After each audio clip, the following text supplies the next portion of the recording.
Hello friends, welcome to Preetha சமையல். இன்றைக்கி பிறந்த நாள் திருமண நாள் கொண்டாட எல்லோருக்கும் என்னுடைய வாழ்த்துக்கள். இந்த நாள் சூப்பராக இருக்கட்டுங்க. இன்றைக்கி நம்ம மீன் குழம்பு பார்க்க போகிறோம். வாங்க பார்க்கலாம். தேவையான பொருட்கள்: சின்ன வெங்காயம் ஒரு 10 எடுத்து குட்டி குட்டியாக கட் பண்ணி வச்சுருக்கேன். ஒரு 8 பூண்டு குட்டி குட்டியாக கட் பண்ணி வச்சுருக்கேன். காரத்துக்கு ஏற்ற மாதிரி வரமிளகாய், நீங்கள் பச்சை மிளகாய் கூட போட்டுக்கலாம். கருவேப்பிலை, கொத்தமல்லி, 1 ஸ்பூன் அளவுக்கு கடுகு, 1/2 ஸ்பூன் அளவுக்கு ஜீரகம், 1/4 ஸ்பூன் அளவுக்கு வெந்தயம், ஒரு 1/2 ஸ்பூன் அளவுக்கு மிளகு, 1/2 ஸ்பூன் அளவுக்கு மஞ்சள் தூள். ஒரு 6-7 பீஸ் எடுத்து தேங்காவை பேஸ்ட் பண்ணி வச்சுருக்கேன். லெமன் சைஸ் அளவுக்கு புளியை ஊற வச்சு வச்சுருக்கேன். 1 ஸ்பூன் அளவுக்கு மிளகாய்த்தூள், 1 ஸ்பூன் அளவுக்கு தனியாத்தூள். உங்கள் காரத்துக்கு ஏற்ற மாதிரி இந்த ரேஷியோ நீங்கள் மாற்றிக்கலாம். தேவையான அளவுக்கு கல்லுப்பு நான் ஆட் பண்ணிக்க போகிறேன். ஆயில் வந்து ஒரு 3 ஸ்பூன் அளவுக்கு ஆயில். பச்சையாகவே இதெல்லாம் அரைச்சிக்கணும். பெரிய வெங்காயம் 1 கட் பண்ணி வச்சுருக்கேன். தக்காளி 4 எடுத்திருக்கேன். கொஞ்சமாக கொத்தமல்லி இலை, 6 பூண்டு, 1/4 ஸ்பூன் அளவுக்கு ஜீரகம், ஒரு 1/2 ஸ்பூன் அளவுக்கு மிளகு. அரைக்கிறதுக்கு தக்காளி, அப்புறம் மிளகு, பூண்டு, ஜீரகம், கொஞ்சமாக கொத்தமல்லி இலை. கொத்தமல்லி இலை ஆப்ஷன் தாங்க, இது போட்டால் கொஞ்சம் டேஸ்டியாக இருக்குது, அதுக்காக நான் ஆட் பண்ணுறேன். பெரிய வெங்காயம் 1. ஃபிஷ் வந்து நான் 1/2 கிலோ எடுத்திருக்கேன். இதில் வந்து தலையும் வாலும் மட்டும்தாங்க எடுத்திருக்கேன். மீதியெல்லாம் நான் ஃப்ரைக்கு எடுத்துக்கிட்டேன். நீங்கள் எல்லாமே போட்டு குழம்பு வைக்கிறதுனால வச்சுக்கலாம். இப்போ வாங்க எப்படி செய்யலான்னு பார்க்கலாம். கிளிமுக்கு மாங்காய் இருந்தால் ஒரு 2-3 பீஸ் எடுத்துக்கோங்க. இப்போ ஸ்டவ் பற்ற வச்சுக்கிற ஒரு பாத்திரம் வச்சுட்டு 3 ஸ்பூன் அளவுக்கு ஆயில் விட்டுக்க போகிறேன். ஆயில் ஹீட் ஆனது ஒரு 1/2 ஸ்பூன் அளவுக்கு கடுகு ஆட் பண்ணிக்கலாம். ஒரு 1/2 ஸ்பூன் அளவுக்கு ஜீரகம், 1/4 ஸ்பூன் அளவுக்கு வெந்தயம், 1/4 ஸ்பூன் அளவுக்கு மிளகு. இந்த டைமில் சின்ன வெங்காயம் ஆட் பண்ணிக்கலாம். இப்போ கட் பண்ணி வச்ச பூண்டை ஆட் பண்ணிக்கலாம். கருவேப்பிலை ஆட் பண்ணிக்கலாம்.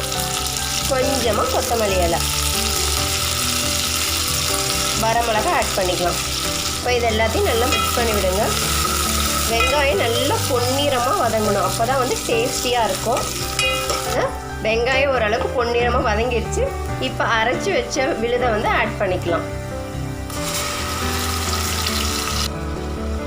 இது பச்சையாக அரைச்சினாலும் நல்லா ஆயிலே நல்லா மிக்ஸ் ஆகணுங்க, வதங்கணும்.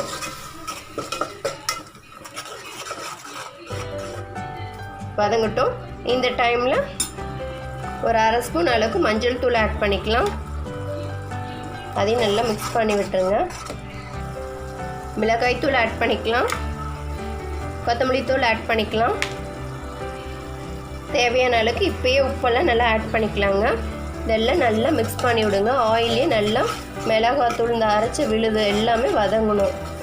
நல்லா கொதிச்சிட்ருக்கு, ஆயிலில் வெளியே வர ஆரம்பிக்குது. இந்த டைமில் வந்து புளியை வந்து நல்லா கரைச்சிட்டு நீங்கள் ஃபில்டர் பண்ணிக்கோங்க. அதில் வந்து டஸ்ட்டு எதாவது இருக்கும். ஸோ அதனால் நீங்கள் வந்து ஃபில்டர் பண்ணிவிட்டு அதில் வந்து இதில் ஆட் பண்ணிக்கலாம். நான் நல்லா மிக்ஸ் பண்ணி விடுங்க.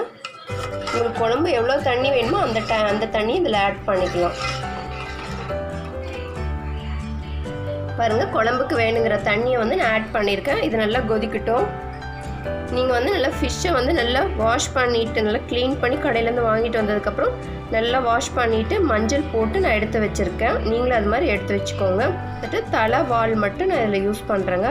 தலை நல்லா டேஸ்டியாக இருக்கும். நான் அதனால் இது தலையும் வால் மட்டும் யூஸ் பண்ணிவிட்டு ஃபிஷ்ஷை வந்து ஃப்ரை பண்ணிக்க போகிறேன். பாருங்கள், நல்லா குழம்பு கொதிக்க ஆரம்பிக்குது. இந்த டைமில் தேங்காய் அரைச்சி வச்சதை வந்து நம்ம இதில் ஆட் பண்ணிக்கலாம்.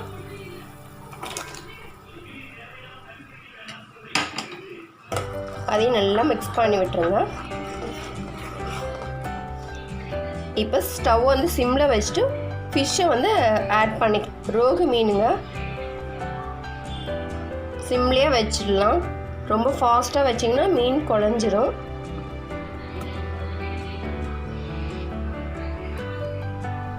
மேலே கொஞ்சம் கொத்தமல்லி தூவிட போகிறேன். லைட்டாக பார்த்து மிக்ஸ் பண்ணி விடுங்க. பாருங்கள், நல்லா கொதிக்க ஆரம்பிக்குது. சிம்லேயே தான் வச்சுருக்கேன். ஒரு 10 மினிட்ஸ் சிம்மில் வச்சுட்டு நீங்கள் ஆஃப் பண்ணிடலாம். பாருங்கள், 10 மினிட்ஸ் ஆகிடுச்சு. இப்போ வந்து ஸ்டவ் ஆஃப் பண்ணிட போகிறேன். பாருங்கள் சூப்பரான மீன் குழம்பு ரெடிங்க. மணக்க ரெடி ஆகிருக்கு. இதே போல் வந்து வறுத்து அரைச்ச சிக்கன் குழம்பும் வந்துட்டு டிஸ்கிரிப்ஷன் பாக்ஸில் வந்து லிங்க் கொடுக்குறேன், நீங்கள் அதை போய் பாருங்கள். இந்த வீடியோ பிடிச்சதா பிரீதா சமையலுக்கு லைக் பண்ணுங்கள், ஷேர் பண்ணுங்கள், கமெண்ட் பண்ணுங்கள், சப்ஸ்கிரைப் பண்ணுங்கள். பக்கத்தில் இருக்க பெல் பட்டனை மறக்காமல் கிளிக் பண்ணிடுங்க. வேறொரு இன்ட்ரெஸ்டிங் ரெசிபியோட சந்திக்கும் வரை பாய் ஃப்ரம் பிரீதா சமையல். பாய்.